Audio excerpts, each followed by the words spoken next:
saya memulai berbincang-bincang tentang ngomongin Papa Surgawi. Saya ingin kasih beberapa pengumuman dulu buat kita malam hari ini ya. Yang pertama, kita juga mulai acara ngopi pagi ya. Ngopi pagi itu ngomongin Papi Surgawi setiap pagi sambil saya berolahraga ya, dan saya juga sharing kabar baik tentang Tuhan kita, kebaikan Tuhan kita ya. Dan puji Tuhan, saya berdoa biarlah hari-hari ini kabar baik terus diberitakan, menjadi kekuatan, menjadi pertolongan, menjadi sukacita buat kita semua ya. Dan bagi Bapak Saudara juga yang rindu untuk selalu bisa dengar, saudara bisa, yang belum follow bisa follow di dalam fanpage kami ya, sehingga setiap kali ada notifikasi bisa mendapatkannya. Bapak Saudara juga bisa bantu bagikan kabar baik ini supaya banyak orang juga yang bisa semakin dengar kabar baik. Saudara, kita tidak tahu apa yang sedang mereka alami, apa yang sedang mereka hadapi. Kadang-kadang kita tidak tahu, banyak orang mungkin sedang mengalami pergumulan, sedang mengalami tantangan, sedang mengalami persoalan ya. Tapi waktu mereka dengar kabar baik, Tuhan menjamah hati mereka. Dan saya percaya bahwa ini adalah salah satu cara bagaimana kita juga terlibat di dalam penginjilan, Bapak Ibu Saudara. Kemudian bagi Bapak Ibu Saudara yang mendengarkan dan nonton malam hari ini, yang rindu untuk didoakan juga Bapak Ibu Saudara, atau yang rindu untuk bertanya, dapat menuliskannya di kolom yang ada, atau kalau Bapak Ibu Saudara mau juga bisa inbox di fanpage-nya DOCC Church Kupang ya, fanpage DOCC Church Kupang, dapat inbox di sana. Ada tim kami yang akan mendukung Bapak Ibu Saudara di dalam doa ya. Bapak Ibu Saudara punya pergumulan, boleh dituliskan di dalam inbox DOCC Church Kupang. Dan saya percaya bahwa hari-hari ini ya, kita tidak dibatasi oleh ruang dan waktu ya, dan dimanapun Bapak Ibu Saudara juga bisa mengalami kuasa Tuhan, zaman Tuhan dalam kehidupan saudara. Dan juga saya mau share juga malam hari ini ya, tadi ada Pastor Paul juga yang bergabung. Saya mau kasih pengumuman, Pastor Paul akan buat webinar ya, pengajaran tanggal 17 Agustus dan tanggal 20 Agustus. Beliau adalah seorang pengajar yang kalau ngajar memang sangat detail dan membukakan sesuatu, menyingkapkan sesuatu ya. Dan kalau Bapak Ibu Saudara mau ikut dalam webinar pengajaran, nanti akan ada pengumuman dari Sinode GKIP. Saudara nantikan, akan ada brosurnya, nanti ada kontak person di situ. Ya, Bapak Ibu Saudara bisa ikut dalam kelas pengajaran yang akan diadakan oleh Pastor Poloh tanggal 17 Agustus dan 12 Agustus. Ya, puji Tuhan. Nah, saat ini saya mau sharing ya. Saya mau sharing, kita santai saja. Saya mau sharing tentang seorang tokoh yang ada dalam firman Tuhan dalam Perjanjian Lama, namanya Daud ya. Saya akan bacakan firman Tuhan dari 1 Samuel pasal 30. 1 Samuel pasal 30 ayat yang pertama sampai ayat yang ke-8 ya, ayat pertama sampai ayat yang ke-8. Ketika Daud serta orang-orangnya sampai ke Ziklag pada hari yang ketiga, orang Amalek telah menyerbu tanah Negeb dan Ziklag. Ziklag telah dikalahkan oleh mereka dan dibakar habis. Perempuan-perempuan dan semua orang yang ada di sana, tua dan muda, telah ditawan mereka dengan tidak membunuh seorang pun. Mereka menggiring sekaliannya, kemudian meneruskan perjalanannya. Ketika Daud dan orang-orangnya sampai ke kota itu, tampaklah kota itu terbakar habis, dan istri mereka serta anak mereka yang laki-laki dan perempuan telah ditawan. Lalu menangislah Daud dan rakyat yang bersama-sama dengan dia itu dengan nyaring, sampai mereka tidak kuat lagi menangis. Juga kedua istri Daud ditawan, yakni Ahinoam perempuan Yisrael dan Abigail bekas istri Nabal orang Karmel itu. Dan Daud sangat terjepit karena rakyat mengatakan hendak melempari dia dengan batu. Seluruh rakyat itu telah pedih hati, masing-masing karena anaknya laki-laki dan perempuan. Tetapi Daud menguatkan kepercayaannya kepada Tuhan Allahnya. Lalu Daud memberi perintah kepada Imam Abiatar bin Ahimelek, bawalah efod itu kepadaku. Maka Abiatar membawa efod itu kepada Daud. Kemudian bertanyalah Daud kepada Tuhan, katanya, haruskah aku mengejar gerombolan itu? akan dapatkah mereka kususul? Dan ia berfirman kepadanya, kejarlah, sebab sesungguhnya engkau dapat menyusul mereka dan melepaskan para tawanan. Nah, Bapak Saudara yang terkasih dalam Tuhan, ini adalah kisah bagaimana Daud ya ketika dia dalam pelarian, Bapak Saudara. Dalam pelariannya, Bapak Saudara, dia lari dari Raja Saul bukan karena dia tidak bisa bunuh Raja Saul, tapi karena dia tidak mau mengusik Raja Saul, Saudara. Ya, saya seringkali bilang Daud ini adalah seseorang yang mendapatkan visi dari Tuhan, seseorang yang mendapatkan visi dari Tuhan, dan dia bukanlah orang yang mengejar ambisinya. Nah, Bapak Saudara, beda visi dan ambisi adalah kalau visi itu adalah dari Tuhan dan dia tidak berusaha untuk menyelesaikan visi itu dengan kekuatannya sendiri. Dia dapat visi, dia jadi raja. Tetapi Saudara, berkali-kali dia dapat kesempatan untuk membunuh Raja Saul. Kalau dia pikir visi itu harus dia kerjakan secepat mungkin, pasti dia akan membunuh Raja Saul. Tapi dia percaya bahwa visi itu adalah dari Tuhan dan Tuhan yang akan menyelesaikannya buat dia, sehingga Daud berpikir bahwa dia tidak harus ya menyelesaikan visi itu dengan kekuatan sendiri, tapi dia percaya bahwa Tuhan yang akan membawa dia sampai ke visi itu. Nah, ini juga pelajaran buat setiap kita. Dan Daud ngalamin tantangan yang berat, Saudara. Dia dikejar-kejar Raja Saul, dia sampai PPG, pura-pura gila, Saudara, ketemu Raja Akhis, Saudara, sampai air ludahnya meleleh, Saudara. Betapa dia bikin dirinya seperti orang yang gila, dipermalukan. Saudara, ini tidak mudah buat Raja Daud. Nah, satu hal yang paling berat yang dialami oleh Raja Daud adalah di 1 Samuel pasal 30 adalah ketika dia dan orang-orangnya sampai ke Siklag. Siklag itu adalah tempat campnya mereka, ya, kampung tempat mereka berdiam. Istri dan anak-anak mereka diam di situ semua, dan Daud dan pasukannya seringkali pergi, dan kemudian di Siklag itu adalah tempat tinggal istri dan anak-anak mereka semua kumpul di situ. Tapi yang terjadi adalah firman Tuhan katakan bahwa orang Amalek menyerbu tanah Negeb dan Siklag, dan itu dibakar habis. Firman Tuhan katakan perempuan-perempuan dan semua orang di sana, tua muda, ditawan dengan tidak membunuh seorang pun. Mereka menggiring sekaliannya kemudian meneruskan perjalanannya. Ketika Daud dan orang-orang yang sampai kota itu, tampaklah kota itu terbakar habis. Istri mereka, anak mereka yang laki-laki dan perempuan telah ditawan. Saudara bisa bayangkan, harta habis, istri dan anak-anak juga ditawan. Saudara, ini satu hal yang tidak mudah yang Daud alami. Ya, ini bukan bicara tentang dirinya sendiri lagi, tapi bicara tentang orang-orang yang bersama dengan dia dan keluarga mereka. Ini satu hal tantangan yang tidak mudah, Saudara. Ya, lalu menangislah Daud dan rakyat yang bersama-sama dengan dia itu dengan nyaring sampai mereka tidak kuat lagi menangis. Saudara, waktu saya baca ini, Saudara, saya diingatkan bahwa Saudara, Daud kok menangis ya? Dia bisa kalahkan Goliat, dia bisa kalahkan Goliat hanya dengan ketepel, Saudara. Tapi kenapa dia bisa menangis, Saudara? Saudara, boleh tidak kita menangis waktu kita ngalamin tantangan, waktu kita ngalamin masalah, waktu kita ngalamin persoalan yang berat, Saudara? Menangisnya adalah suatu respon yang sangat manusiawi. Kita sebagai manusia, Tuhan ciptakan kita dengan yang namanya perasaan, dengan namanya ya ada perasaan, bisa bersuka cita, ada bisa berduka cita, ada bisa ngalamin kesedihan. Itu adalah suatu indera yang Tuhan tanamkan di dalam manusia. Dan waktu kita ngalami situasi yang sulit, itu adalah suatu hal yang normal. Ya, kalau Saudara ngalamin kesedihan, Saudara ngalamin tantangan, Saudara ngalamin kehilangan, Saudara ngalamin situasi yang sulit, Saudara, kita bisa menangis, Saudara. Kita bisa nangis sama Tuhan. Kita bisa nangis, Saudara. Kita bisa nangis, kita bisa bersedih. Itu suatu hal yang normal, tidak masalah, Saudara. Tetapi kita tidak berakhir hanya dengan tangisan, Saudara. Itu yang menjadi persoalan. Daud terjepit, firman Tuhan katakan apa? Mereka nangis sampai tidak kuat lagi menangis. Artinya mereka ada dalam satu titik yang udah sangat-sangat terendah, Saudara.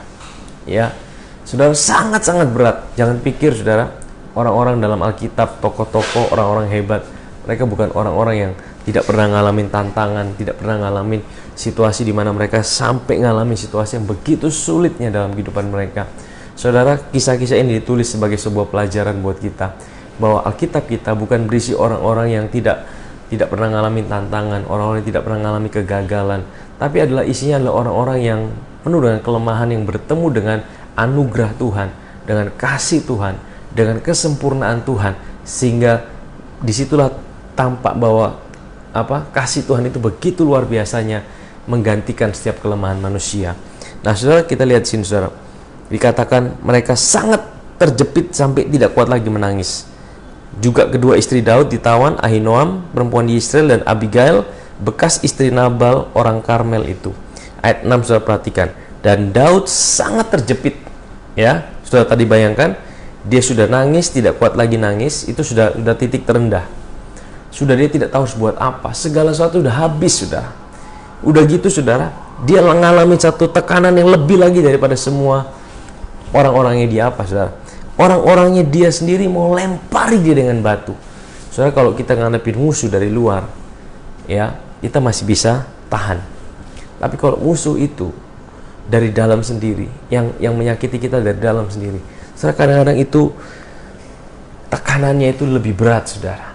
Ya, itu tekanannya itu jauh lebih berat daripada orang luar, saudara. Ya, kalau orang yang kita tidak kenal yang menyakiti kita, itu seringkali biasa. Tapi kalau orang yang dekat dengan kita, kemudian dia menyakiti atau dia hendak melempari kita dengan batu, itu tekanannya luar biasa, saudara. Ya, dan Daud ngalamin itu, saudara. Bukan hanya dari luar tekanan dia, tapi juga dari dalam, saudara. Dia juga ngalami masalah yang sama, tapi orang-orang yang bersama dia hendak melempari dia dengan batu. Saudara pernah ngalamin seperti ini? Ngalamin tekanan bertubi-tubi dari luar, dari dalam, sampai saudara tidak tahu harus buat apa lagi, saudara. Ya, ini salah satu titik terberat yang Daud pernah alami, saudara.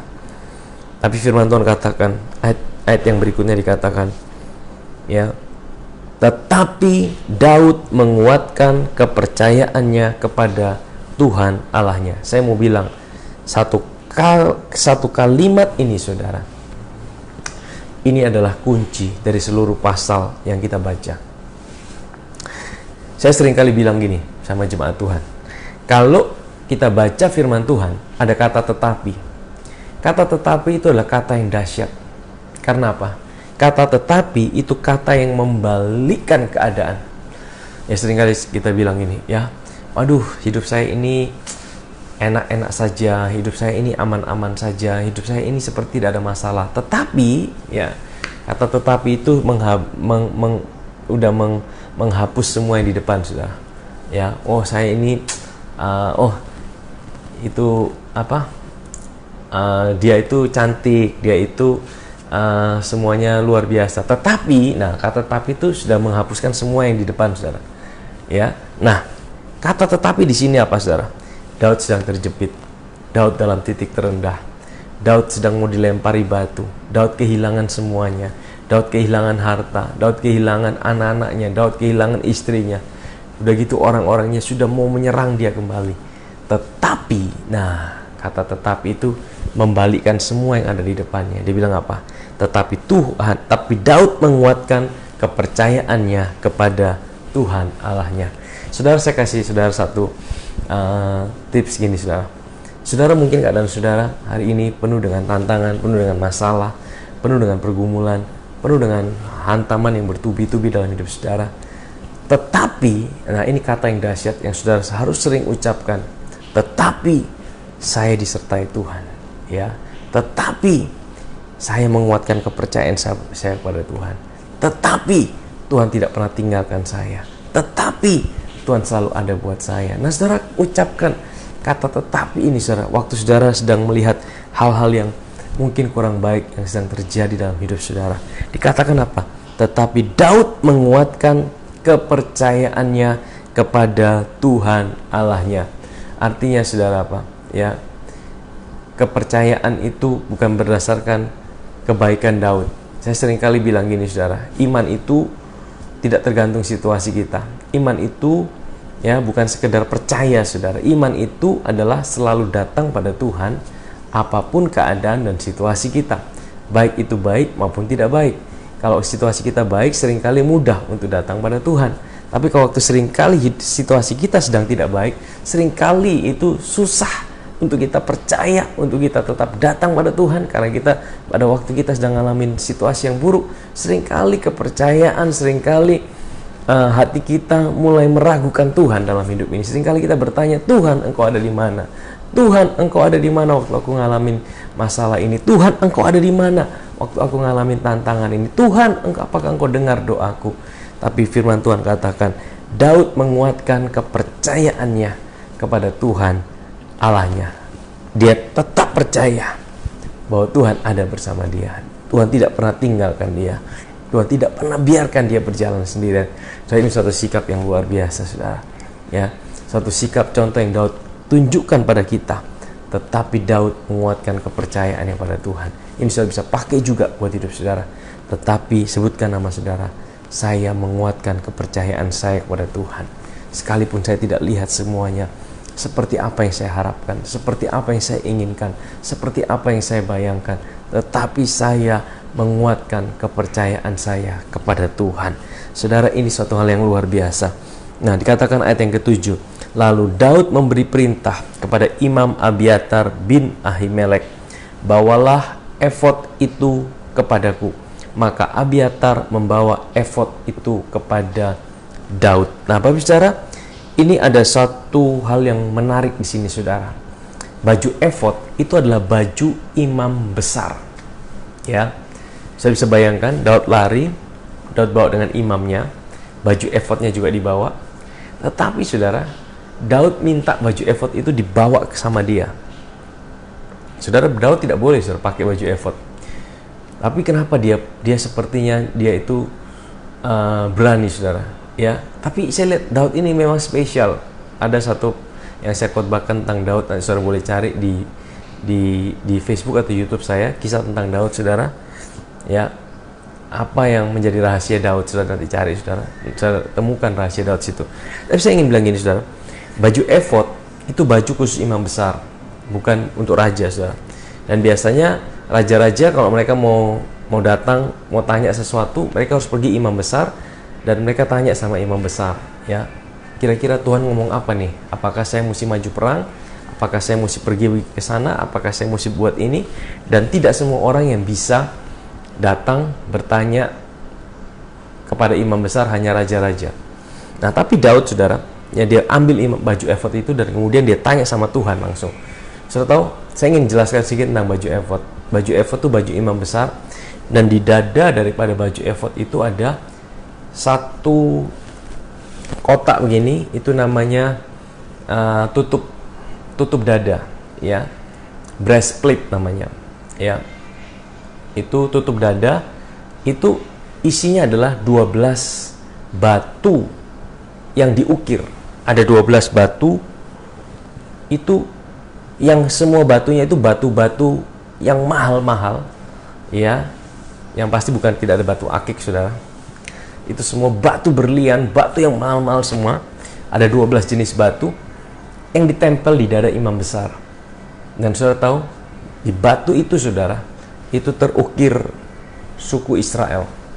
12 suku namanya di situ. Saudara tahu, ini gambaran yang indah. Gini, saudara, batu itu melambangkan siapa? Batu itu adalah saudara dan saya. Saudara tahu batu itu diambil dari mana? Batu itu pertama kali diambil dari Mesir, ya. Dan batu permata itu biasanya diambil dari tanah lumpur. Saudara bayangkan, ini gambaran dari hidup kita yang dari Mesir, hidup kita yang lama, diambil dari kotor, dari yang kotor, ditaruh di dada imam besar. Imam besar itu adalah Yesus bagi kita hari ini. Saudara tahu, hidup saudara dan saya itu hari ini ada di hati Tuhan. Tuhan itu selalu taruh saudara dan saya di hatinya. Dan kalau saudara perhatikan, itu nama Israel itu diukir, saudara, bukan sekedar ditulis, tapi diukir. Apa beda ditulis dan diukir? Kalau ditulis bisa dihapus, kalau diukir itu tidak bisa dihapus. Ini menandakan kalau nama saudara diukir di hati Tuhan, tidak ada apapun, ya, siapapun, situasi apapun yang bisa menghapus saudara dari hati Tuhan. Saudara aman selama-lamanya bersama dengan Tuhan. Nah, saudara, ini satu kabar baik, saudara. Kita dari dunia yang kotor, kita diangkat, kita ditaruh di dadanya Tuhan. Ini sebuah tempat yang penuh dengan cinta, yang penuh dengan kasih. Nah, Tuhan mau kita menyadari kasih-Nya. Saudara tahu, waktu raja-raja mau tanya sama imam itu mengenai Baju efod itu bagaimana? Ada yang menafsirkan itu bicara tentang Urim dan Tumim. Ya, Urim dan Tumim itu dikatakan ada dua buah batu yang ditaruh di belakang daripada breastplate itu atau tutup dada itu. Ada yang bilang ini ya, jadi mereka ambil dua batu itu, ada batu hitam, ada batu putih. Mereka tanya iya atau tidak. Tapi ada juga penafsiran yang berkata bahwa ya Urim dan Tumim itu seperti sinar yang menyinari. Ur itu sinar ya. Ur itu artinya sinar. Jadi waktu Daud tanya sama Tuhan melalui baju efod, itu huruf-huruf itu akan menyala ya, disinari. Saudara tahu, hidup saudara saya itu juga seperti batu yang disinar. Semakin sinarnya menyinari kita, yang kelihatan adalah apa? Keindahan. Ya, sinarnya itu bukan menelanjangi dosa kita, tapi sinar kemuliaan Tuhan itu memancarkan keindahan Tuhan dalam kehidupan saudara dan saya. Amin, saudara. Nah, jadi itu dikatakan Urim dan Tumim itu seperti sinar yang menyala. Waktu Daud tanya, itu seperti ada jawaban. Huruf-huruf itu seperti menyala. Ya, menyala. Dan saudara, ini gambaran yang indah, saudara. Bagaimana saudara hari ini mau tanya sama Tuhan?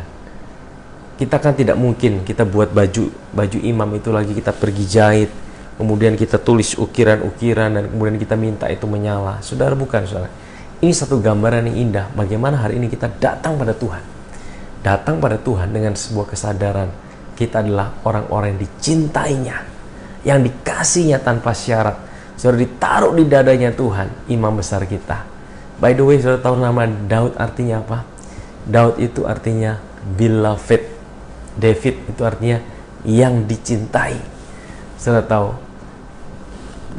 nama David itu, nama Daud itu, dia tahu dia dicintai, dia bisa kalahkan Goliat. Dia bisa kalahkan situasi yang sulit. Dia bisa kalahkan himpitan dalam hidupnya. Dia bisa kalahkan tantangan. Dia bisa kalahkan situasi yang berat dalam hidupnya.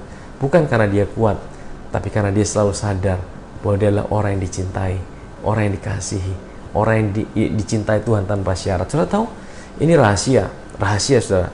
Kenapa Daud bisa kuat, dia bisa tetap datang pada Tuhan. Kenapa dia bisa menguatkan kepercayaannya pada Tuhan? Saya percaya bukan karena Daud hebat, bukan karena Daud punya kekuatan yang luar biasa, tapi kekuatan Daud adalah dari namanya itu kita tahu kekuatannya.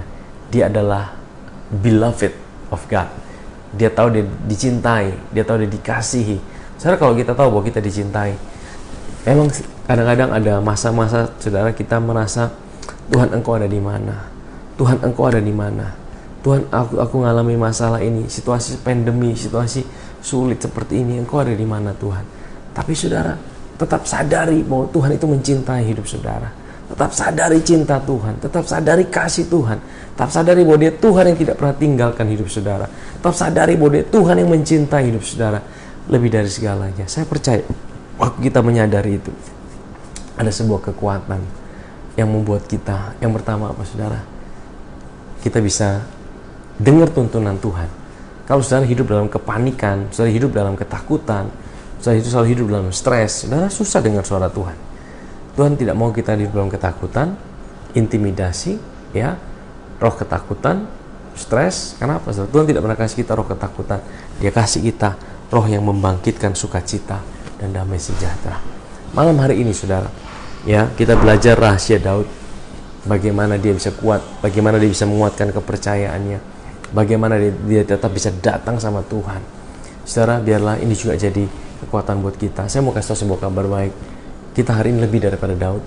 Daud adalah orang-orang yang hidup dalam perjanjian lama, di mana Kristus itu belum dinyatakan secara sempurna dalam perjanjian lama. Dia masih disembunyikan dalam kisah-kisah, dalam baju imam besar, dalam kejadian-kejadian. Tapi hari ini kita tahu bahwa kita punya seorang Daud yang mencintai kita. Kita punya seorang Daud yang mengasihi kita. Kita punya Yesus yang mencintai kita dan taruh kita di dadanya. Dia mencintai kita lebih dari segalanya. Dia tidak pernah tinggalkan kita. Malam hari ini saya akan berdoa buat saudara. Ya, saudara yang mau didoakan, sekali lagi saudara boleh tulis pokok-pokok doa yang ada di dalam kolom-kolom itu, dan atau saudara boleh tulis inbox di kolom doa di dalam inboxnya DOCC Church Kupang ya. Nanti ada tim kita yang akan mendoakan saudara. Saya akan berdoa buat saudara saat ini. Saya mau didoakan saudara, boleh kita satu hati kita datang pada Tuhan. Bapa di sorga, Bapa yang baik, yang mengucap syukur buat malam hari ini Tuhan. Kami sudah dengar firman-Mu, kami sudah belajar firman-Mu, kami tahu bahwa firman Tuhan adalah kekuatan buat kami. Engkau Tuhan yang selalu ada buat kami dalam segala situasi, kondisi, dan keadaan kami. Engkau Tuhan yang tidak pernah tinggalkan kami. Kami mengucap syukur Bapa, aku berdoa buat setiap anak-anak-Mu yang saat ini sedang mengalami situasi seperti Daud.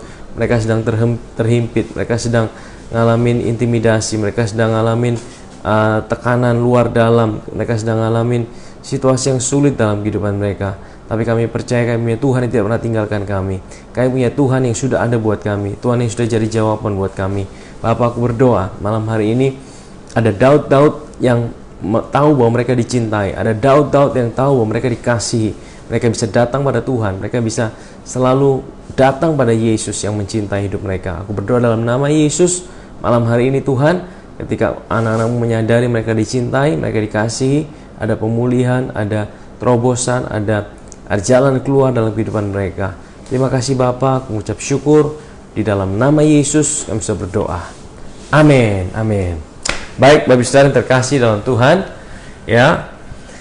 Sekali lagi, Bapak Saudara yang mau didoakan boleh tuliskan di kolom yang ada atau juga bisa hubungi inbox kami di dalam DOCC Church Kupang. Ya, sampai jumpa kembali di dalam ngopi pagi dan ngopi malam. Sekali lagi saya kasih pengumuman satu lagi bahwa tanggal 17 Agustus dan 20 Agustus ya, Pastor Poloh akan membuat webinar pengajaran. Saudara, beliau adalah seorang dari Singapura, seorang pengajar yang mengajar dengan begitu jelas, menyingkapkan tentang pewahyuan tentang Kristus, dan saudara boleh dapatkan nanti brosurnya yang akan dibagikan. Tuhan Yesus memberkati kita semua. Salam ngopi malam, salam kasih karunia. Tuhan Yesus memberkati kita. Amin.